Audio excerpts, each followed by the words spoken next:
Alors c'est sûr que je suis prêt à vous prendre le pari aujourd'hui, l'Australie ne sera pas championne du monde dans un mois. Individuellement, elle était composée de joueurs effectivement assez faibles, mais collectivement, c'était pas si mal que ça. Et surtout, l'équipe de France, elle s'est mise en situation de difficulté. C'est ça qui est intéressant à voir, c'est qu'elle a réussi à s'en sortir et finalement assez vite. Elle fait preuve de courage, de détermination. Je prends par exemple le deuxième but avec la récupération de balle d'Adrien Rabiot assez haut sur le terrain. Et puis derrière, l'enchaînement collectif, Mbappé, puis Giroud. On a quand même vu des choses très intéressantes pour l'équipe de France. On a vu des choses positives pour la suite, notamment le fait qu'en attaque, il se trouve plutôt bien.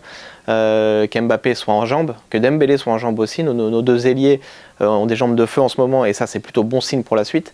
Olivier Giroud lui aussi, alors il est plutôt jeune, hein, il a 36 ans, mais il est aussi dans la forme de sa vie et il est en confiance.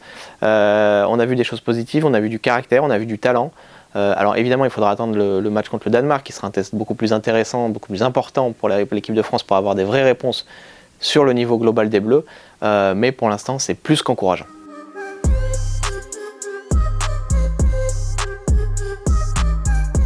C'est un vrai coup dur pour Lucas Hernandez d'abord, parce qu'on a vu sa tristesse au moment de sortir du terrain.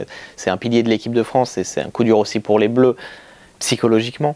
C'est aussi un coup dur sur le terrain parce que maintenant il n'y a plus qu'un latéral gauche en équipe de France de métier et que s'il arrivait un problème à son frère Théo qui va être désormais le titulaire, Didier Deschamps sera à court de solutions pour ce poste-là. Maintenant effectivement ça peut avoir un effet dans le groupe de mobilisateurs, comme souvent c'est le cas avec les blessures. Là, il se trouve qu'il y en a eu plusieurs, il y en a beaucoup, de Benzema à Nkunku, en passant par celles plus anciennes de Kanté ou Pogba, qui peut effectivement emmener le groupe ensemble vers l'idée de réussir un exploit, parce que là, avec cette Scoumoune-là, ce serait quasiment un exploit d'être champion du monde. Sur le terrain, Théo Hernandez, il n'a pas forcément grand-chose à envier à son frère, il est peut-être un petit peu moins bon défensivement, mais offensivement, il est capable d'apporter beaucoup de choses. On l'a vu hier, son entrée a été excellente, il est plein de vivacité, il est très rapide, il est bon au duel et il a une bonne qualité de pied, ses centres notamment sont de très grande qualité.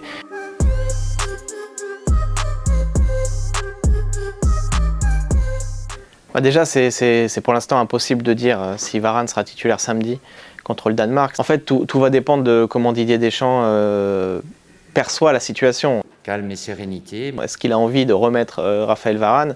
Je pense que c'est le cas. Il a besoin de lui, c'est son taulier en défense, c'est celui qui a le plus d'expérience, 87 sélections, déjà 2 Coupes du Monde, dont une où il a été champion du monde, et à un niveau où il était absolument stratosphérique. Ou s'il a envie effectivement de faire confiance à cette charnière plus inexpérimentée, plus jeune, mais aussi prometteuse, très, très physique, et en même temps avec des qualités de pied. Hier, Upamecano a fait de très bonnes relances, Konaté aussi.